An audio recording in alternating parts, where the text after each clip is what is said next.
ಹೆಸರು ಬಿ ಅಮೃತ. ನಾನು 5ನೇ ತರಗತಿಯಲ್ಲಿ ಓದುತ್ತಿದ್ದೇನೆ. ನನ್ನ ಶಾಲೆಯ ಹೆಸರು ಸಹಿತ್ರ ಶಾಲೆ ಮರಬನಹಳ್ಳಿ. ನಾನು ಹೇಳುತ್ತಿರುವ ವಿಷಯ ಕೃತಕ ಕಾಮನಬಿಲ್ಲು. ಕಾಮನಬಿಲ್ಲು ಬೆಳಕಿನ ವರ್ಣ ವಿಭಜನೆಯಿಂದ ಮೂಡುತ್ತದೆ. ಬೆಳಕು ನೀರಿನ ಹನಿ ಮೂಲಕ ಹಾದು ಹೋಗಿ 7 ಬಣ್ಣಗಳಾಗಿ ವಿಭಜನೆ ಹೊಂದುತ್ತದೆ. ನೀರಿನ ಹನಿ ಗಾಜಿನ ಪಟ್ಟಕದ ರೀತಿ ವರ್ತಿಸುತ್ತದೆ. ಒಂದು ತಟ್ಟೆಯಲ್ಲಿ ನೀರನ್ನು ತೆಗೆದುಕೊಂಡು ಸಮತಲ ದರ್ಪಣವನ್ನು ಅರ್ಧ ನೀರಿನಲ್ಲಿ ಮುಳುಗಿಸಿದಾಗ ಬೆಳಕು ದರ್ಪಣದ ಮೇಲೆ ಬಿದ್ದು ಪ್ರತಿಫಲಿಸುತ್ತದೆ. ನೀರಿನ ಮೂಲಕ ಹಾದು ಹೋಗಿ 7 ಬಣ್ಣಗಳಾಗಿ ವಿಭಜನೆ ಹೊಂದಿ ಕೃತಕ ರೈನ್ಬೋ ಉಂಟಾಗುತ್ತದೆ.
ನನ್ನ ಹೆಸರು ಎಚ್ ಮನು. ನಾನು 5ನೇ ತರಗತಿ ಓದುತ್ತಿದ್ದೇನೆ. ನಾನು ಮಾಡುತ್ತಿರುವುದು ಉಪ್ಪು ನೀರಿನ ಸಾಂದ್ರತೆ ಮತ್ತು ಸೌರಶಕ್ತಿ. ಒಂದು ವಸ್ತುವಿನ ಏಕಮಾನ ಗಾತ್ರದಲ್ಲಿರುವ ರಾಶಿಯ ಸಂಖ್ಯೆ. ಸಾಮಾನ್ಯವಾಗಿ ಅನಿಲ ವಸ್ತುವಿಗಿಂತ ದ್ರವ ವಸ್ತುವಿನ ಸಾಂದ್ರತೆ ಮತ್ತು ದ್ರವ ವಸ್ತುವಿಗಿಂತ ಘನವಸ್ತುವಿನ ಸಾಂದ್ರತೆ ಹೆಚ್ಚಾಗಿರುತ್ತದೆ. 1 ಘನ ಸೆಂಟಿಮೀಟರ್ ವಸ್ತುವಿನ ರಾಶಿಯನ್ನು ಗ್ರಾಂನಲ್ಲಿ ತೂಕ ಮಾಡಿದರೆ ಆ ವಸ್ತುವಿನ ಸಾಂದ್ರತೆ ಎನ್ನುವುದು. ಭಾರತಕ್ಕೆ ಅಂತಾರಾಷ್ಟ್ರೀಯ ಮಾನ ಮೆಡಿಕಲ್ ಮೀಟರ್. 2 ಗ್ಲಾಸ್ಗಳಿವೆ. 1 ಉಪ್ಪು ನೀರಿನ ಗ್ಲಾಸ್, 1 ಬರೆ ನೀರಿನ ಗ್ಲಾಸ್. ನೀರಿನ ಗ್ಲಾಸ್ನಲ್ಲಿ ಮೊಟ್ಟೆ ಹಾಕಿದರೆ ಮೊಟ್ಟೆ ತೇಲುತ್ತೆ. ಬರೆ ನೀರಿನ ಗ್ಲಾಸ್ನಲ್ಲಿ ಮೊಟ್ಟೆ ಹಾಕಿದರೆ ನೆನೆಯುತ್ತೆ. ಏಕೆಂದರೆ ಇದರಲ್ಲಿ ಉಪ್ಪು ನೀರಿನ ಸಾಂದ್ರತೆ ಹೆಚ್ಚಾಗಿರುತ್ತೆ. ಈ ನೀರಿನ ಸಾಂದ್ರತೆ ಕಡಿಮೆಯಾಗಿರುತ್ತದೆ.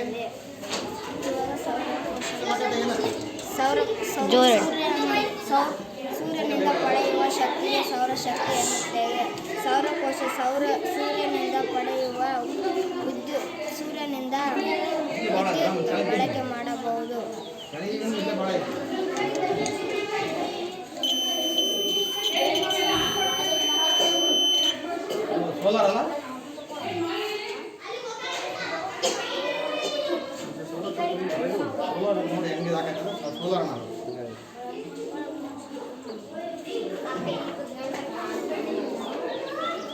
ನೀ ಬಿಸಿಲಾಗತ್ತ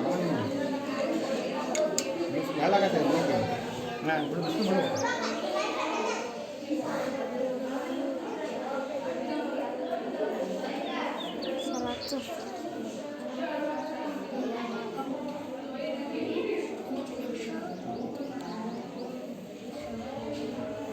ನನ್ನ ಹೆಸರು ಅದ್ವಿಯ. ನಾನು 5ನೇ ತರಗತಿ ಓದುತ್ತಿದ್ದೇನೆ. ನನ್ನ ಶಾಲೆಯ ಹೆಸರು ಸಹಿತ್ರ ಶಾಲೆ. ನನಗೆ ಬಂದಿರುವ ವಿಷಯ ಗಾಳಿಯ ಒತ್ತಡ.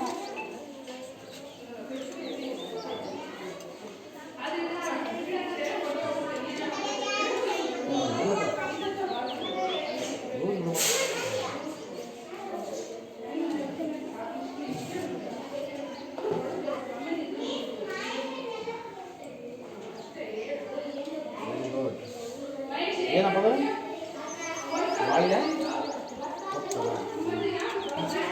ಈಗ ಹೇಳ. ಈ ಕಾಗದವನ್ನು ಕೆಳಗೆ ಬಿಟ್ಟಾಗ ನೀರು ಚೆಲ್ಲುವುದಿಲ್ಲ. ಕಾರಣ ಕೆಳಗಿನಿಂದ ಗಾಳಿಯ ಒತ್ತಡ, ಒಳಗಿನಿಂದ ನೀರಿನ ಒತ್ತಡ ಇರುತ್ತದೆ. 2 ಒತ್ತಡಗಳು ಸಮಾನವಾಗಿ ಈ ಕಾಗದದ ಮೇಲೆ 20 ಕಾಲ ಬೀಳುವುದಿಲ್ಲ. ಒಂದು ಏಕಮಾನ ಪ್ರದೇಶದಲ್ಲಿ ಈಗ ನೆಲಕ್ಕೆ ಹೋಗ್ತಾರೆ.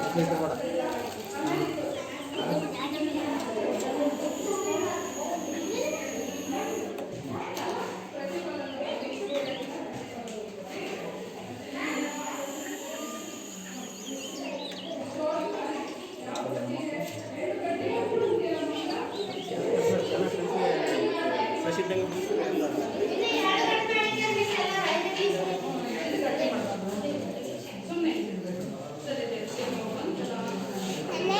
ಸ್ಮಲಮ್ಮ.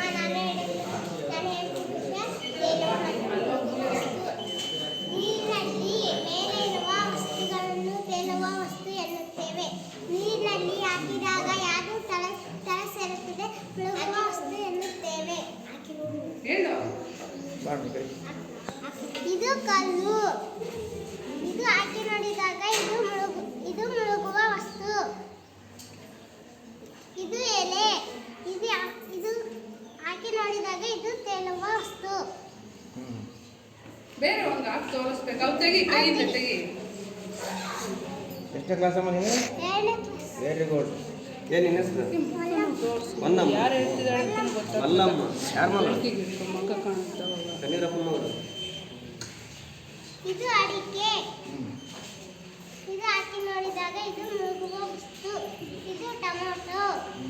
ಇದು ಹಾಕಿ ನೋಡಿದಾಗ ಇದು ತೇಲುವ ವಸ್ತು.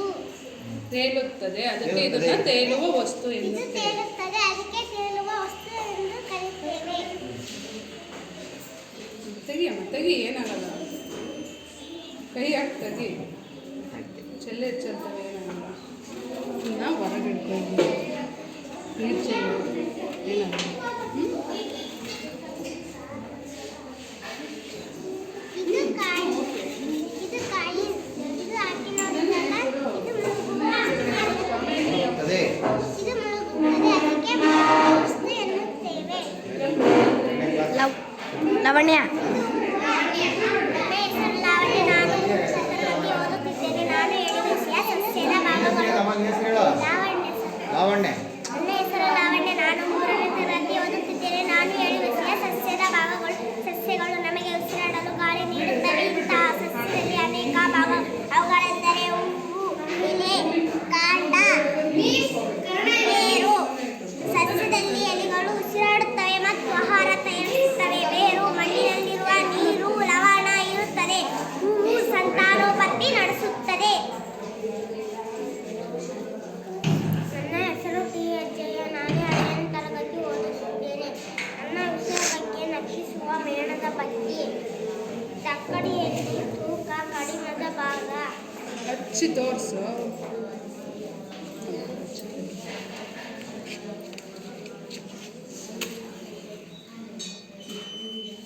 ಹಚ್ಚಬೇಕು. ಹೀಗೆ. ಇದು ಭಾರವಾಗಿರುತ್ತದೆ, ಅದಕ್ಕೆ ಇದು ಭಾರವಾಗಿರುತ್ತದೆ.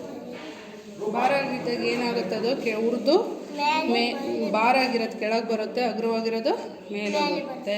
ಏನಿದು? ಯಾವ್ದು ನಿನ್ನ ಪ್ರಯೋಗ? ನತ್ತಿಸುವ ಸರಿಯಾಗಿ ಹೇಳ್ಬೇಕು ಅದನ್ನು. ಹೇಳು. ನತ್ತಿಸುವ ಮೇಣದ ಬತ್ತಿ. ಹೆಂಗೆ? ಇನ್ನೊಂದ್ಸತಿ ಹೇಳು. ಇದು ಭಾರವಾಗಿರುವುದು ಮೇಲೆ ಬರುತ್ತದೆ. ಮೇಲೆ ಬರುತ್ತಾ ಭಾರವಾಗಿರೋದು? ಭಾರವಾಗಿರುವುದು ಕೆಳಗೆ ಬರುತ್ತದೆ, ಹಗುರವಾಗಿರುವುದು ಮೇಲೆ ಬರುತ್ತದೆ. ಯಾಕೆ ಇದು ಭಾರ ಅಗ್ರ ಯಾಕೆ ಆಗ್ತೈತೆ? ಉರ್ದು ಕಮ್ಮಿ ಆದಾಗ ಭಾರ ಕಮ್ಮಿ ಆಗುತ್ತೆ. ಬಾ. ನನ್ನ ಹೆಸರು GR ಭುವನೇಶ್ವರಿ. ನಾನು 2ನೇ ತರಗತಿ ಓದುತ್ತಿದ್ದೇನೆ. ನನ್ನ ಶಾಲೆ ಹೆಸರು ಸಾಹಿತ್ಯ ಶಾಲೆ GHBH ಮರಬನಹಳ್ಳಿ. ನಾನು ಹೇಳುತ್ತಿರುವ ವಿಷಯ ಔಷಧಿ ಸಸ್ಯಗಳು. ಇದು ತುಳಸಿ. ಇದು ತಿಂದರೆ ಶೀತ ಕೆಮ್ಮು ಹೋಗುತ್ತದೆ. ಇದು ದಾಸವಾಳ. ಇದು ತಿಂದರೆ ಹೊಟ್ಟೆ ನೋವು ಹೋಗುತ್ತದೆ. ಇದು ಬೆಳ್ಳುಳ್ಳಿ. ಈರುಳ್ಳಿ. ಇದು ಆರೋಗ್ಯಕ್ಕೆ ಒಳ್ಳೆಯದು. ತಿಂದರೆ ಕೆಮ್ಮು ಬರದಿಲ್ಲ. ಇದು ನುಗ್ಗೆ ಸೊಪ್ಪು. ತಿಂದರೆ ಬ್ಲಡ್ ಜಾಸ್ತಿ ಆಗುತ್ತೆ. ಇದು ಬೆಳ್ಳುಳ್ಳಿ. ಚಳಿಗಾಲದಲ್ಲಿ ಔಷಧಿಯಾಗಿ ಬಳಸುತ್ತಾರೆ. ನನ್ನ ಹೆಸರು ವೆಂಕಟೇಶ್ವರಿ. ನಾನು 3ನೇ ತರಗತಿ ಓದುತ್ತಿದ್ದೇನೆ. ನನ್ನ ಶಾಲೆ ಹೆಸರು ಸಾಹಿತ್ಯ ಶಾಲೆ GHBS ಮರಬನಹಳ್ಳಿ. ನಾನು ವಿಷಯ ಹೇಳುತ್ತಿರುವ ಪೌಷ್ಟಿಕ ಆಹಾರ ಜೀವನಕ್ಕೆ ಆಧಾರ. ನಾವು ಆರೋಗ್ಯವಾಗಿರಲು ಹಣ್ಣು, ತರಕಾರಿ,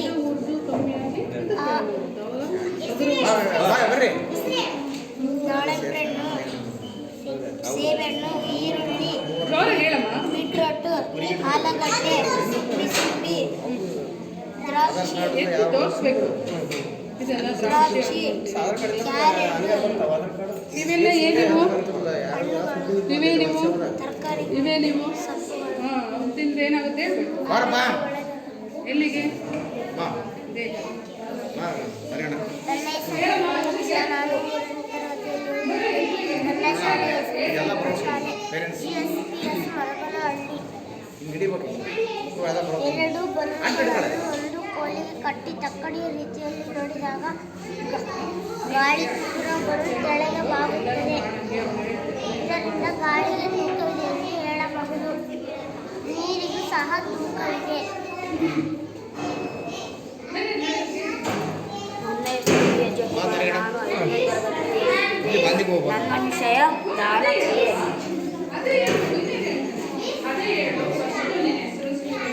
ಏನಪ್ಪ ಅದೇ ದಾನಕ್ರಿಯೆ. ಹಾ? ದಾನಕ್ರಿಯೆ. ದಾನಕ್ರಿಯೆ ಓಕೆ. ನಿನ್ನ ಹೆಸರು ಹೇಳು. ಇಲ್ಲಿ ಇದೆಯಲ್ಲ, ಅದನ್ನ ಗಾಳಿ ಇರುವಿಕೆಯನ್ನು ತೋರಿಸುತ್ತೇನೆ ಅಂತೇಳಿ ಹಿಂಗ್ ಇದು ಏಕೆ ಹಾರುತ್ತೆಂದರೆ ಆಮ್ಲಜನಕದ ಮುಚ್ಚಿದ ತಕ್ಷಣ ಆಮ್ಲಜನಕದ ಕೊರತೆ ಆಗುತ್ತೆ. ಆದ್ದರಿಂದ ವಸ್ತುಗಳು ಉರಿಯುವುದಿಲ್ಲ. ಯಾವುದೇ ವಸ್ತುಗಳು ಉರಿದು ಶಾಖ ಮತ್ತು ಬೆಳಕನ್ನು ನೀಡುವುದಕ್ಕೆ ದಾನಕ್ರಿಯೆ ಎನ್ನುತ್ತೇವೆ. ದಾನಕ್ರಿಯೆ ನಡೆಯಲು ಇಂಧನ, ಗಾಳಿ, ಶಾಖ ಮತ್ತು ಗಾಳಿ ಬೇಕು. ಈ ಮೂರರಲ್ಲಿ ಒಂದು ಇಲ್ಲದಿದ್ದರೆ ದಾನಕ್ರಿಯೆ ನಡೆಯುವುದಿಲ್ಲ. ದಾನಕ್ರಿಯೆ ನಡೆಯಲು ಇವು ಮೂರು ಇರಬೇಕು. ಉರಿಯಲು ಸಹಾಯ ಮಾಡುವ ಅನಿಲ ಆಮ್ಲಜನಕ. ನನ್ನ ಹೆಸರು ಜೆ.ಕೆ. ರೂಪ. ನಾನು 4ನೇ ತರಗತಿ. ನನ್ನ ಶಾಲೆ ಹೆಸರು ಸಾಹಿತ್ಯ ಶಾಲೆ ಮರಬನಹಳ್ಳಿ. ನನ್ನ ವಿಷಯ ಆಕರ್ಷಣ ಶಕ್ತಿ. 2 ಕಪ್ಪಿನಲ್ಲಿ ಒಂದು ರೀತಿಯ ಮಣ್ಣನ್ನು ಹಾಕಲಾಗಿದೆ. ಬಿದರನ್ನು ಮೇಲೆ ಎತ್ತಿದರೆ ಬರುತ್ತದೆ, ಇನ್ನೊಂದರಲ್ಲಿ ಕಡ್ಡಿಯನ್ನು ಎತ್ತಿದರೆ ಬರುವುದಿಲ್ಲ. ಈ ಕಾರಣ ಮಣ್ಣಿನ ಕಣಗಳು ಇವಕ್ಕೆ ಬಿಗಿಯಾಗಿ ಹಿಡಿಯುತ್ತದೆ. ಈ ಹಣ್ಣುಗಳ ಒತ್ತೊತ್ತಾಗಿರುವಂತೆ ಮಾಡಲಾಗಿದೆ. ನನ್ನ ಹೆಸರು ಮಹೇಶ್ ಶಾರ್ಪಿ. ನನ್ನ ಶಾಲೆಯ ಹೆಸರು JPS ಮರಬನಹಳ್ಳಿ. ನನಗೆ ಬಂದಿರುವ ವಿಷಯವೆಂದರೆ ಹೂವಿನ ಭಾಗಗಳು ಮತ್ತು ಪ್ರತಿಫಲನ. ನಾನು ಈಗ ಹೂವಿನ ಭಾಗಗಳನ್ನು ಹೇಳುತ್ತೇನೆ. ತೊಟ್ಟು, ಪುಷ್ಪಪತ್ರೆ, ಪುಷ್ಪಪೀಠ, ಪುಷ್ಪದಳಗಳು,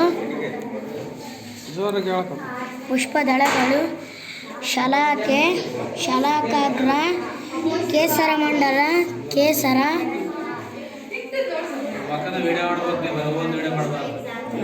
ಶಲಾಕನಳಿಕೆ, ಮಾಡೋದು ಮಕ್ಕಳನ್ನ ಬರ್ಬೇಕು ನಿಂತಿರೋದು ಅಂತ ತೋರಿಸ್ಬೇಕು. ಹಿಂದೆ ಕರಿಯಪ್ಪ ಅಂಡಾಶಯ,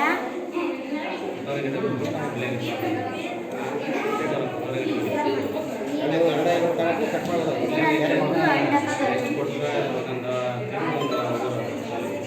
ಮತ್ತು ನಾನು ದಹನ ಕ್ರಿಯೆಯ ಬಗ್ಗೆ ಹೇಳುತ್ತೇನೆ. ಪ್ರತಿಫಲನೆ ಬಗ್ಗೆ ಹೇಳುತ್ತೇನೆ. ಈಗ ನಾನು ಈ ಗ್ಲಾಸಿನಲ್ಲಿ ಬೆಳಕು ಬಿಡುತ್ತೇನೆ. ಇದು ಹಾದು ಹೋಗಿದೆ. ಇದಕ್ಕೆ ನಾವು ಇದನ್ನು ಪಾರದರ್ಶಕ ಎನ್ನುತ್ತೇವೆ. ಈಗ ಇದು ಹಿಂದಕ್ಕೆ ಬಂದಿದೆ. ಇದಕ್ಕೆ ಪಾರದರ್ಶಕ ಎನ್ನುತ್ತೇವೆ. ಪ್ರತಿಫಲನಗಳಲ್ಲಿ 2 ವಿಧ: ಪಾರದರ್ಶಕ, ಅಪಾರದರ್ಶಕ. ಬೆಳಕು ಯಾವುದೇ ವಸ್ತುಗಳ ಮೇಲೆ ಬಿದ್ದಾಗ ಪುನಃ ಹಿಂತಿರುಗಿ ಬರುವುದಕ್ಕೆ ಬೆಳಕಿನ ಪ್ರತಿಫಲನ ಎನ್ನುತ್ತೇವೆ. ನನ್ನ ಹೆಸರು ರುಕ್ಮಿಣಿ. ನಾನು 5ನೇ ತರಗತಿ. ನಮ್ಮ ಶಾಲೆ ಹೆಸರು ಇದೆ ಪ್ರಾಥಮಿಕ ಶಾಲೆ ಮರಬನಹಳ್ಳಿ. ನನ್ನ ವಿಷಯ ದ್ರವ್ಯಕ್ಕೆ ತೂಕವಿದೆ. ಪರಿಸರದಲ್ಲಿ ಕಾಣುವ ವಸ್ತುವನ್ನು ದ್ರವ್ಯ ಎನ್ನುತ್ತೇವೆ.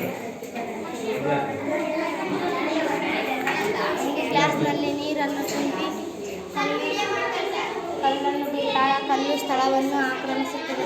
ಅದರಿಂದ ನಮಗೆ ಕಲ್ಲು ಸ್ಥಳವನ್ನು ಆಕ್ರಮಿಸುತ್ತದೆ ಎಂದು ತಿಳಿದು ದ್ರವ್ಯದ 3 ಸ್ಥಿತಿಗಳನ್ನು ದ್ರವ, ಅನಿಲ.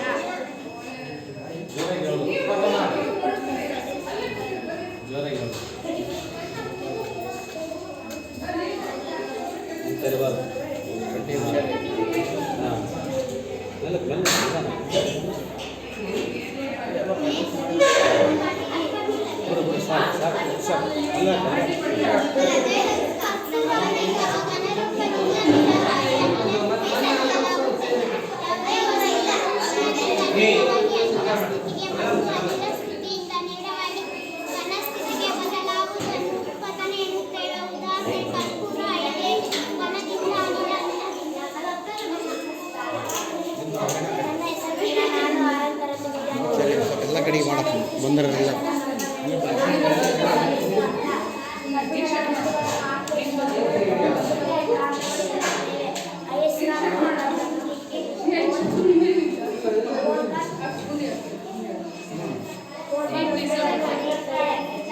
ಅಯಸ್ಕಾಂತದಲ್ಲಿ 3 ವಿಧ: ದಂಡಕಾಂತ, ಲಾಳಕಾಂತ, ಸೂಜಿಕಾಂತ ಎಂಬ ವಿಧಗಳಿವೆ. ಅಯಸ್ಕಾಂತ ಅದೇ ಮುಖ ಮಾಡಬೇಡ, ಕೆಳಗೆ ಏನು ಮಾಡ್ತಿದ್ದೆ ಅದು ಇರ್ತದೆ. ಕಟ್ ಮಾಡಿ ಒಬ್ಬೊಬ್ಬರದ್ದು ಮಾಡು. ಹೆಚ್ಚಾಗಿರುತ್ತದೆ. ಸಜಾತಿ ಧ್ರುವಗಳು ವಿರಹಿಸುತ್ತವೆ, ಜಗಗಳು ಆವರಿಸುತ್ತವೆ. ಓಪನ್ ಮಾಡಿ ಇಟ್ಕೊಳಮ್ಮ. ಅದು ಆರಿಸಮ್ಮ, ಅದು ಆರಿಸು. ಒಂದು ಹಚ್ಬೇಕು ಅನಿತಾ, ನೀನು 2 3 3 ಹಚ್ಬೇಡ. ಇದು ಲಾಳಕಾಂತ, ಇದು ದಂಡಕಾಂತ. ಇವು ಶೇಪ್ನಲ್ಲಿವೆ. ದಂಡಕಾಂತ ತಗೋ, ಬಾಕ್ಸಿಗೆ ಇಟ್ಬಿಡ, ಪ್ಲೇಟಿಗೆ ಇಟ್ಕೊ. ಬಾಕ್ಸ್ ಹೊರಗಿಡು. ದಂಡಕಾಂತ ತೊಗೊಂಡು ತೋರಿಸು. ಇದು ದಂಡಕಾಂತ. ಸಜಾತಿ ಧ್ರುವಗಳು ಏನು ಮಾಡ್ತಾವೆ ತೋರ್ಸಮ್ಮ.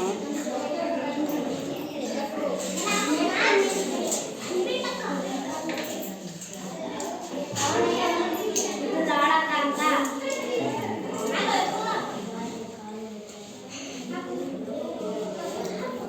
ಇದು ದಂಡಕಾಂತ ತಗೊಂಡು ಸಜಾತಿ ಧ್ರುವಗಳು ಏನು ಮಾಡ್ತಾವೆ ಅದು ತೋರಿಸು. ಅವೆಲ್ಲ ಬಿಡು. ಈಗ ತೋರಿಸು ಒಂದಕ್ಕೊಂದು. ಹಾಂ, ಇದು ಅಥವಾ ಉತ್ತರ ಆಗಿರ್ಬೋದು ಅಥವಾ ದಕ್ಷಿಣ ಆಗಿರಬಹುದು. ಸಜಾತಿ ಇದ್ದರೆ ಅವು ಒಂದೇ. ಆಕರ್ಷಣೆ ಮಾಡಲ್ಲ, ಒಂದೇ ಇದ್ದಾಗ ಅಂತ ಹೇಳ್ಬೇಕು. ಸಜಾತಿ ಇದ್ದರೆ ಆಗಲ್ಲ, ನಿಜಾತಿ ಇದ್ದರೆ ಆಗುತ್ತೆ. ಅದಕ್ಕೇನು ಇಡಬೇಡ, ಪ್ಲೇಟಾಗಿ ಇಡ್ಕೊ. ಹಾಂ, ಪ್ಲೇಟಾಗಿ ಇಟ್ಕೊಂಡು ನೀಟಾಗಿ ಇಡ್ಕೊ. ನನ್ನ ಹೆಸರು CN ಸಿಂಧು. ನಾನು 6ನೇ ತರಗತಿ. ನಮ್ಮ ಶಾಲೆ ಹೆಸರು ಸಾಯಿ. ನಾನು ಬರ್ರಿ ಅಣ್ಣ. ವಿಷಯ ಪ್ರಕ್ರಿಯೆ ಭವನ. ಬೆಳಕು ಒಂದು ಮಾಧ್ಯಮದಿಂದ ಮತ್ತೊಂದು ಮಾಧ್ಯಮಕ್ಕೆ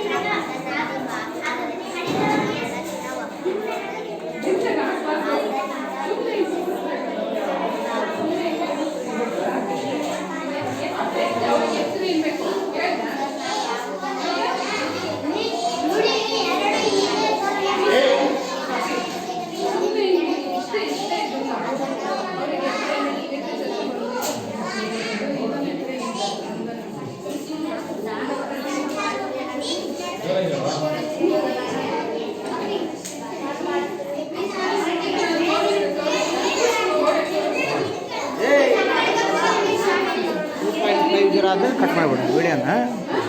ಎಷ್ಟಾಗಿದೆ ಅದು? ಹಾಂ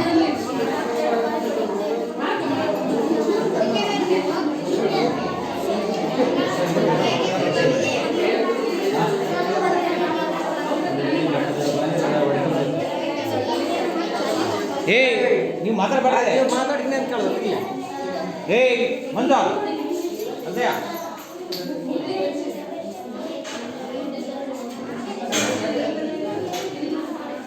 ಹೇಳ್ದೆ ಡಬ್ ಡಬ್ ಅಂತ